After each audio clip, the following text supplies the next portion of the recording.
Pixel 4 এই ফোনটি 2020 সালে রিলিজ হয়েছিল। এটা প্লাস্টিক বডি, শুধু একটা মাত্র ক্যামেরা সেন্সর, কিন্তু তারপরও এই ফোনটা এখন মার্কেটে কিনতে গেলে 15,000 থেকে শুরু করে 17,000 টাকা পর্যন্ত গুনতে হয়, কিন্তু তারপরেও অনেক সময় এটা মার্কেটে পাওয়া যায় না। ফোনটা কিনতে গেলে দোকানে কিনতে পাওয়া যাচ্ছে না। কি এমন আছে ফোনটার, বা 2023 সালে এসে ফোনটা আপনার কেনা ঠিক হবে কিনা, কারণ এর থেকে 3-4 হাজার টাকা বেশি দিলে আপনি কিন্তু পিক্সেল 5 ফোনটা পেয়ে যাচ্ছেন, 5 ফোনটা পেতে পারেন, বা পিক্সেল 4 5Gটা পেতে পারেন, কিন্তু তারপরেও এই ফোনটা আপনার কনসিডার করা উচিত কিনা, বা কি কি ভালো দিক আছে, কি কি খারাপ দিক আছে, আমি পার্সোনালি ইউজ করে যে এক্সপিরিয়েন্সটা পেয়েছি সেটাই শেয়ার করার চেষ্টা করব। কারণ টেকনিক্যালি রিভিউ করার মতো ক্যাপাবিলিটি আমার এখনো হয়নি, কারণ আমি খুবই নতুন ইউটিউবিং শুরু করেছি এবং অনেক ফোন কিন্তু এখনো রিভিউ ইউজ করে পারেনি, যে কারণে সব ফোনের সাথে আমি কম্পেয়ার করে এটা কেমন সেটা আমি বলতে পারবো না। বাট আমি পার্সোনালি আমার ডেইলি ড্রাইভার হিসেবে এটা ব্যবহার করতেছি প্রায় 1 সপ্তাহ মতো। সো সেই 1 সপ্তাহে এর আগে কিন্তু আমি পিক্সেল 5 ব্যবহার করেছি, তো সেটার সাথে একটু কম্পেয়ার করতে পারবো যে এটার ব্যাটারি ব্যাকআপ বা এটার পারফরমেন্স বা এটার ওভারঅল এক্সপিরিয়েন্সটা কেমন, সব কিছু আসলে ভ্যালু ফর দ্য মানি কিনা সেটা আপনাদের কাছে শেয়ার করার চেষ্টা করবো। তো একদম প্রথমে আসি যে এটার ডিজাইন কেমন। ডিজাইন ওয়াইজ যদি আপনি চিন্তা করেন, ফ্রন্টে আপনি পাবেন 5.8 ইঞ্চির একটা অ্যামোলেড ডিসপ্লে, সেখানে ছোট্ট একটা পাঞ্চ হোল আছে, এবং ব্যাকে আপনি কিন্তু প্লাস্টিক বডি পাচ্ছেন, সম্পূর্ণ বডিটাই প্লাস্টিক। সো এই প্লাস্টিক বডিটা দেখতে খুবই প্রিমিয়াম লাগে, ম্যাট ফিনিশ, বাট ধরলে আমার কাছে অতটা প্রিমিয়াম লাগেনি। এবং ব্যাকে কিন্তু খুব ক্লিন, আপনি একটা ক্যামেরা বাম্প পাচ্ছেন, সেখানে একটা মাত্র ক্যামেরা সেন্সর, ফ্ল্যাশ, তারপরে ফিঙ্গারপ্রিন্ট, এবং নিচে কিন্তু শুধুমাত্র গুগলের একটা লোগো। সো এই ফোনটাই যেটা হচ্ছে যে একটা মিনিমালিস্টিক লুক আছে, যেটা গুগলের পিক্সেল 5 পর্যন্ত এই ফোনগুলোতে সবগুলোই সেম একটা মিনিমাল লুক পাওয়া যায়, সেটা কিন্তু এটাতে আছে, এবং কনসিস্টেন্সি কিন্তু এখানে আছে। তারপর নিচে আপনি পেয়ে যাচ্ছেন যে স্পিকার, এবং সাথে সাথে টাইপ সির একটা পোর্ট, এবং টাইপ সি কিন্তু 18 ওয়াট পর্যন্ত ফাস্ট চার্জ হতে পারে। এবং উপরে আছে কিন্তু ইয়ার স্পিকার, যেটা স্টুডিও স্পিকার, সেকেন্ডারি স্পিকার হিসেবেও কাজ করে। এবং তার একদম উপরে যে জিনিসটা পাচ্ছেন, হেডফোন জ্যাক। এই হেডফোন জ্যাক কিন্তু এখনকার ফোনে অলরেডি বিলুপ্ত প্রায়, অর্থাৎ হেডফোন জ্যাকের কথা আমরা অলমোস্ট অনেকে ভুলেও গেছি। এবং এটার যখন হেডফোন জ্যাকটা আমি প্রথমে হাতে পেয়ে ফোনটা দেখলাম, তখন একটু নস্টালজিক ফিল হলো এরকম, যে কারণ লাস্ট যে কয়টা ফোন ইউজ করেছি কোনোটাই আমি আসলে হেডফোন জ্যাক পাইনি। সো এটাতে দেখে আমার খুব ভালো লাগলো, এবং অনেক আমার অ্যাক্সেসরিজ যেগুলো আছে সেগুলো আসলে এটার সাথে ফিট হয়ে গেল। তো সেটা একটা ভালো দিক ছিল। সো ওভারঅল ডিজাইনের কথা যদি বলি, 2023 সালে এসে এটা কোনোভাবেই আসলে ব্যাকডেটেড মনে হয় না। এবং এটা 2020 সালে যখন রিলিজ হয়েছিল এই পিক্সেল 4 ফোনটা, তখন কিন্তু খুবই ফিউচারিস্টিক একটা ফোন ছিল, এবং সেই সময়ের জন্য ফোনটা কিন্তু খুবই ভালো একটা ডিভাইস ছিল। এবং 2023 সালে এসেও কিন্তু ডিজাইন ওয়াইজ এটা যথেষ্ট কোপ আপ করতে পারে, কারণ এখনকার ফোনগুলোতে ম্যাক্সিমাম যেটা হয়ে থাকে মিনিমালিস্টিক লুক, বেশি ক্যামেরা, এবং সাথে উপরে কিন্তু থিন বেজেল। এই ফোনটাতেও কিন্তু থিন বেজেল আছে, খুব ক্লিন মিনিমালিস্টিক লুক আছে। বাট যেটা ল্যাক সেটা হচ্ছে যে সেন্সর, ক্যামেরা সেন্সর, বাট সেটার হিসাব আমরা পরে আসতেছি যে ক্যামেরার পারফরমেন্স। তো তারপরে আসি যে এটার ডিসপ্লে কোয়ালিটি কেমন। ডিসপ্লে কোয়ালিটি অনেক বড় একটা ইস্যু, কারণ আমরা সবসময় তো ডিসপ্লের দিকেই তাকাবো ফোনটা ইউজ করতে গেলে। সো ডিসপ্লের কমফোর্টনেস, ডিসপ্লের কালার অ্যাকুরেসি যদি ভালো না হয়, তাহলে কিন্তু সেই ফোনটা এক্সপিরিয়েন্সটা ভালো পাওয়া যাবে না। সো ডিসপ্লে ওয়াইজ যদি চিন্তা করেন, এটাতে কিন্তু 5.81 ইঞ্চ হচ্ছে অ্যামোলেড একটা ডিসপ্লে, যে ডিসপ্লেটার খুবই কালার অ্যাকুরেসি ভালো, এবং এটার রেজুলেশনও কিন্তু খুবই ভালো। পিক্সেল 5 ফোনটার যে রেজুলেশন, সেই সেম রেজুলেশনটা কিন্তু এই ডিসপ্লেটা আছে, কিন্তু এই ডিসপ্লেটা একটু ছোট, যে কারণে এটার পিক্সেল ডেন্সিটিটি অনেক বেশি, এবং সেই কারণে এটা কিন্তু বেশি কালারফুল দেখা যায়। আমার কাছে পার্সোনালি মনে হয়েছে যে পিক্সেল 5 এর থেকে এটাতে আমি বেশি ভালো লেগেছে ডিসপ্লেটা। তো তারপরে আসি, ডিসপ্লেটাতে কিন্তু রিফ্রেশ রেট কম, অর্থাৎ পিক্সেল 5 বা এখনকার অন্যান্য ফোনগুলোতে কিন্তু যদি আপনি একটু বাজেট বাড়িয়ে কেনেন, তাহলে কিন্তু 90 হার্টজ বা 120 হার্টজের ডিসপ্লে পেয়ে যাবেন। বাট এটাতে অনলি কিন্তু 60 হার্টজের ডিসপ্লে।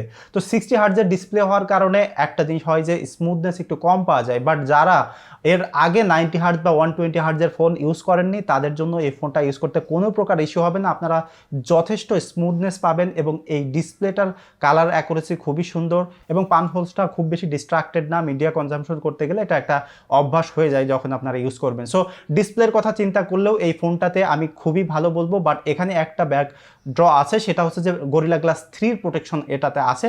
সো এই গরিলা গ্লাস 3টা খুব বেশি কিন্তু ডিউরেবল না। সো আমি বলবো যে যারা এই ফোনটা ইউজ করবেন, তারা একটা স্ক্রিন প্রোটেক্টর লাগিয়ে নেবেন, তাহলে আপনার জন্যই সেফ অ্যান্ড সিকিউর হবে। তারপরে আসি যে এটার পারফরমেন্স কেমন।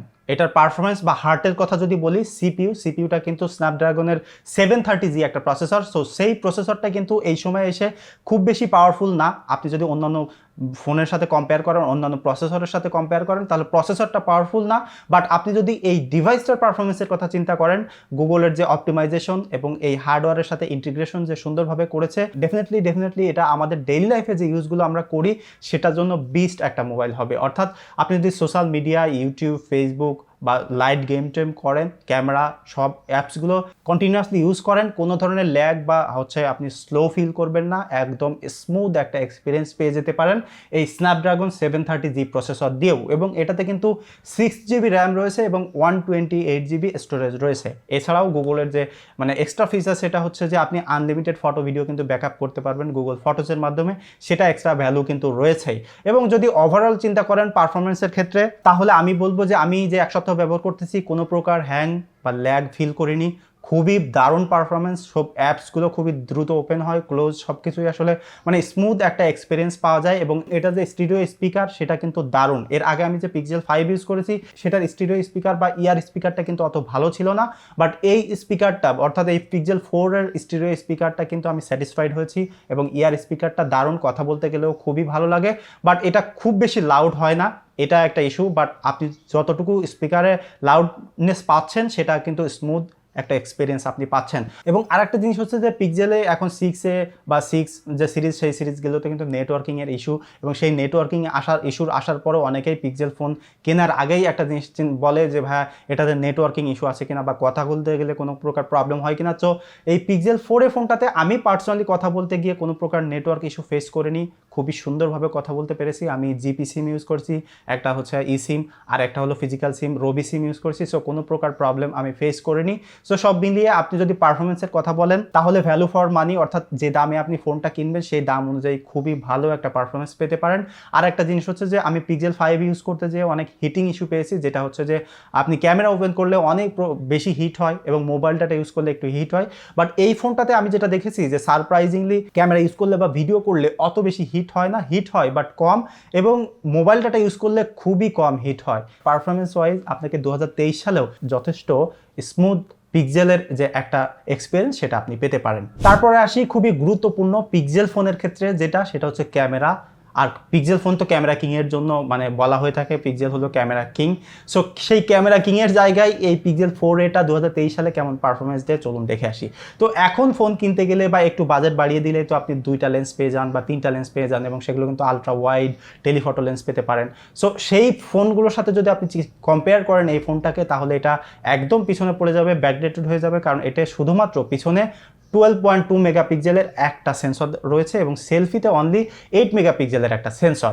কিন্তু এখানে একটা ম্যাজিক আছে, সেটা হচ্ছে গুগলের যে কম্পিউটেশনাল ফটোগ্রাফি, অর্থাৎ তারা যে কম্পিউটারের মাধ্যমে এআই মাধ্যমে সফটওয়্যার প্রসেসিং যেটা, সেটা এত সুন্দর, এত নেক্সট লেভেলের, সেটা আসলে আনবিলিভেবল। আপনি যদি ফোনটা ইউজ করেন, একটা ক্যামেরা হলেও যে পরিমাণে পোর্ট্রেটের সুন্দর ফটো আপনাকে দিবে, ওয়াইড অ্যাঙ্গেলে যা আছে সেটা দিয়ে যে পরিমাণে সুন্দর ক্লিয়ার আপনি ক্রিস্প পিকচার পাবেন, সেটা আসলে মাইন্ড ব্লোয়িং। আপনি মানে কল্পনাও করতে পারবেন না যে 2023 সালে একটা লেন্স দিয়ে এত সুন্দর ফটোগ্রাফি করা সম্ভব, সেটা শুধুমাত্র এই পিক্সেল 4a ইউজ করলে আপনি বুঝতে পারবেন। এবং এটা দিয়ে যদি আপনি নাইট মোডে ছবি তুলেন তাহলে আপনি সারপ্রাইজড হয়ে যাবেন, কারণ কি বলবো যে ঘুটঘুটে অন্ধকারে ছবি তুললেও আপনাকে একদম ডে লাইটের একটা ফিল, একদম স্মুথ যার কিন্তু আপনি এটার মাধ্যমে পেতে পারেন। এবং সেলফি ক্যামেরা দিয়েও কিন্তু সুন্দর ছবি ওঠে, আমি পোর্ট্রেট মোডে ছবি তুলে দেখেছি, খুবই ভালো ওঠে। এবং যদি ভিডিওর ক্ষেত্রে আসেন, ভিডিওতে এটা কিন্তু আপনি সর্বোচ্চ ফ্রন্ট ক্যামেরায় হচ্ছে 4K 30 ফ্রেম পর্যন্ত শ্যুট করতে পারবেন, এবং স্লো মোশন শ্যুট তো করতেই পারবেন, এবং সেলফি ক্যামেরায় কিন্তু আপনি অনলি ফুল এইচডিতে শ্যুট করতে পারবেন। এবং হেঁটে যাচ্ছি, তো আপনারা দেখতে পাচ্ছেন যে এখানে কিন্তু মোটামুটি বাতাস হচ্ছে আর ক্লাউডি একটা ওয়েদার। সো এই ওয়েদারে আসলে আমার স্ক্রিন টোন কেমন আসে, সেই সাথে সাথে ভিডিওটা কতটুকু স্টাবলাইজ হয় আমি নর্মালি হেঁটে গেলে, এবং আমার সাউন্ড কেমন ক্যাপচার হয় সেটাও কিন্তু আপনারা এখানে হোপফুলি দেখতে পারবেন যদি আমি ভিডিওতে সম্পূর্ণ অ্যাড করি। এবং একটা জিনিস হচ্ছে যে ভিডিওর ক্ষেত্রে দারুণ স্টাবলাইজ, ক্যামেরাটা খুবই ভালো, এবং আপনি যদি মানে লিটারালি হেঁটে যান, হেঁটে গেলেও এটা নিয়ে আপনি গিম্বলের মতো একটা ফিল পাবেন, এটা খুব বেশি শেকি হয় না। এবং আরেকটা জিনিস হচ্ছে এটাতে কিন্তু সিনেম্যাটিক একটা প্যান অপশন আছে, সব গুগল পিক্সেলেই এখন আছে। সো সিনেম্যাটিক প্যান অপশনটা কিন্তু দুর্দান্ত, আপনি জাস্ট এইভাবে ক্যামেরাটা স্লাইড করলে কিন্তু দারুণ একটা প্যানিং ভিডিও, আপনি স্টাবলাইজ ভিডিও পাবেন, সেটা আসলে মাইন্ড ব্লোয়িং। সো আপনি যদি ক্যামেরার কথা চিন্তা করেন, ভিডিওর কথা চিন্তা করেন, যারা কন্টেন্ট ক্রিয়েটর বা হচ্ছে যা ফটোগ্রাফি পছন্দ করেন, ভিডিওগ্রাফি করতে চান, এটার মাধ্যমে দারুণ একটা এক্সপিরিয়েন্স পাবেন। যদি বাজেট কম থাকে এটা নিতে পারেন, কারণ একটা সেন্সর হলেও মানে এটার সাথে এই কথাটা খুবই ভালো যায় যে ডোন্ট জাজ এ বুক বাই ইটস কভার, মানে একটা সেন্সর দিয়ে আপনি একটা সেন্সর দেখে এটাকে বিচার করতে পারবেন না, অর্থাৎ একটা সেন্সর হলেও গুগল তারা যে সফটওয়্যারের জন্য যে পারদর্শী বা সফটওয়্যারে বা ক্যামেরায় যে কিং, সেটা আসলে এই ক্যামেরাটা বা এই ফোনটা ইউজ করলে আপনি বুঝতে পারবেন। সো ক্যামেরা ওয়াইজ চিন্তা করলে 2023 সালে এসে একটা আলট্রা ওয়াইড বা টেলিফটো লেন্স থাকলে জোস হতো, ফোকাল লেন্থ বেশি পাওয়া যেত। বাট আপনি যে বাজেটে ফোনটা কিনবেন সেই বাজেট অনুযায়ী একটা সেন্সর দিয়েও আপনি কোনোভাবেই হতাশ হবেন না। তো তারপরে আসি battery life. Battery life very very important, কারণ যত ভালোই স্পেসিফিকেশন থাকুক না কেন, ব্যাটারি লাইফ ভালো না হলে সেটা নিয়ে আসলে কোনো ধরনের কাজে আসবে না। সো এটাতে কিন্তু 3140 মিলি অ্যাম্পিয়ারের একটা ব্যাটারি। তো আপনি যদি ব্যাটারির ক্যাপাসিটি চিন্তা করেন তাহলে অন্যান্য ফোনগুলোর সাথে এটা খুবই কম হয়ে যায়, কারণ এখন সব ফোনে কম বেশি 4000 45,000 এরকম মিলি অ্যাম্পিয়ারের ব্যাটারি পাওয়া যায়। বাট এটাতে যে সময় লঞ্চ হয়েছিল সেই সময় আসলে ফোনটা খুবই ভালো ছিল সেই সময়ের হিসেব করলে, বাট এখন এটার ব্যাটারি ব্যাকআপ বা ব্যাটারি লাইফ বা ব্যাটারি ক্যাপাসিটি খুবই কম হয়ে যায়। বাট আপনারা যারা লাইট ইউজ করেন, অর্থাৎ এই ফোনটার যে বাজেট, সেই বাজেটে আপনি যখন ফোন কিনবেন ডেফিনেটলি আপনারা তো গেমিং করার জন্য এই ফোনটা কিনবেন না, বা হাই এন্ড পারফরমেন্স পাওয়ার জন্য ডেফিনেটলি এই ফোনটা কিনবেন না। ডেইলি লাইফে ইউজ করবেন বা যারা অফিসিয়ালি ইউজ করতে চান বা সেকেন্ডারি ডিভাইস হিসেবে ইউজ করতে চান বা শুধুমাত্র ক্যামেরা ফোন হিসেবে ইউজ করতে চান, তারা কিন্তু এই ফোনটা দুর্দান্ত ব্যাটারি ব্যাকআপ পেয়ে যাবেন। কারণ এই ব্যাটারি মানে এই ফোনটা যদি আপনি ডেইলি লাইফে ইউজ করেন, আমি যেমন পার্সোনালি ইউজ করেছি, ভিডিওগ্রাফি করেছি, ফটোগ্রাফি করেছি, মোবাইল ডাটা ইউজ করেছি, কথাবার্তা বলেছি এবং মাঝে মাঝে ভিডিও, ইউটিউব, সিনেমা দেখেছি। সো এগুলো দিয়ে মোটামুটি একটা দিন আমার পার হয়ে যায়। বাট একটা জিনিস হচ্ছে, যদি আপনি এটা দিয়ে ভিডিও বা ইউটিউব যখন দেখবেন, মিউজিক শোনার ক্ষেত্রে আপনি যদি একটু হেডফোন ইউজ করেন বা ইয়ারফোন ইউজ করেন, তাহলে কিন্তু বেশি ব্যাটারি ব্যাকআপ পেয়ে যেতে পারেন। এবং মোবাইল ডাটা ইউজ করলে খুব বেশি গরম হয় না, এমন আহামরি ব্যাটারি ড্রেইন করে না। ক্যামেরাটাতে ভিডিও করলে একটু বেশি ব্যাটারি ড্রেইন হয়। বাট এই ফোনটাতে একটা দুর্দান্ত মজার জিনিস দেখেছি, এটা স্ট্যান্ড বাই খুবই ভালো। অর্থাৎ আমি যদি রাতে রেখে দিই, সকালবেলায় দেখা যায় যে মাত্র 2-1% বা 3% ব্যাটারি ব্যাকআপ কমেছে। বাট এর আগে আমি আইফোন এসি 2020 সালের মডেলটা ইউজ করলাম, সেটাতে কিন্তু অনেক ব্যাটারি ড্রেন হতো স্ট্যান্ড বাই রেখে দিলে, ফোনটা রেখে দিলে। তো সেই জায়গা থেকে এই ফোনটাতে আমি খুবই দারুণ একটা অ্যাডভান্টেজ পেয়েছি। অর্থাৎ সব মিলিয়ে গুগলের অপারেটিং সিস্টেম, অ্যান্ড্রয়েড এবং এই ফোনটার সাথে এত সুন্দর অপটিমাইজেশন, সেটা আসলে দুর্দান্ত। তো ব্যাটারি ব্যাকআপ নিয়ে আপনি যদি আহামরি এক্সপেকটেশন রাখেন এই ফোনটা দিয়ে, সেটা সম্ভব না। বাট আপনি যদি লাইট ইউজ করেন, লাইট ইউজার হয়ে থাকেন, তাহলে আমি বলবো যে আপনি ফোনটা নিশ্চিন্তে কিনতে পারেন। 3100 মিলি অ্যাম্পিয়ার ব্যাটারি হলেও একটা দিন আপনাকে খুব সুন্দরভাবে পার করে দিতে পারবে। এবং এটাতে কিন্তু 18 ওয়াটের ফাস্ট চার্জিং রয়েছে। সো আপনি যদি একটা ফাস্ট অ্যাডাপ্টার ইউজ করেন তাহলে খুব দ্রুত সময়ে কিন্তু চার্জ করে ফেলতে পারবেন। সো চার্জিং একটা ইস্যু হবে না এটা। এবং এই সময় এসে একটা কম্প্যাক্ট ফোন এই দামে কিনতে পারাটা, আসলে এরকম একটা ডিভাইস এক্সপিরিয়েন্স করাটা খুবই দারুণ একটা ব্যাপার। এবং এই পিক্সেল ফোনের একটা ম্যাজিক হলো কি, যেমন দেখবেন যে আইফোন যারা ইউজ করে তারা কিন্তু সহজে অ্যান্ড্রয়েডে ফিরতে চায় না। তার কারণ হলো কি, আইফোনের কিন্তু অপারেটিং সিস্টেম এত স্মুথ, এত সুন্দর ইন্টিগ্রেশন, সেটা আসলে মানে বলার ভাষা নেই। এবং সেই জায়গা থেকে কিন্তু যদি আপনি অ্যান্ড্রয়েডের অ্যাপেলের কথা চিন্তা করেন, তাহলে আমি পিক্সেলকে এগিয়ে রাখবো। এবং সেইটা কিন্তু এত সুন্দর যে পিক্সেল ফোন যারা ইউজ করে তারাও আসলে পিক্সেলকে ভালোবেসে ফেলে। শুধুমাত্র যে ক্যামেরার জন্য তা কিন্তু নয়, এটার হচ্ছে পারফরমেন্সটার জন্য। এত স্মুথ স্টক অ্যান্ড্রয়েডের একটা ফিল এবং কন্টিনিউয়াস আপডেট 3 বছর পর্যন্ত পাচ্ছেন, যদিও অন্যান্য ফোনের সাথে কম্পেয়ার করলে এটা কম হয়ে যায়। বাট এখনও পর্যন্ত কিন্তু ভ্যালু ফর দ্য মানি আমি 2023 সালে বলতে পারি যে যদি আপনি 15,000 15,500 টাকায় এই ফোনটা কিনে ফেলতে পারেন, এবং যদি আপনি হচ্ছে কোনো ইউজারের কাছ থেকে কেনেন তাহলে হয়তো আরও কমে কিনে ফেলতে পারবেন।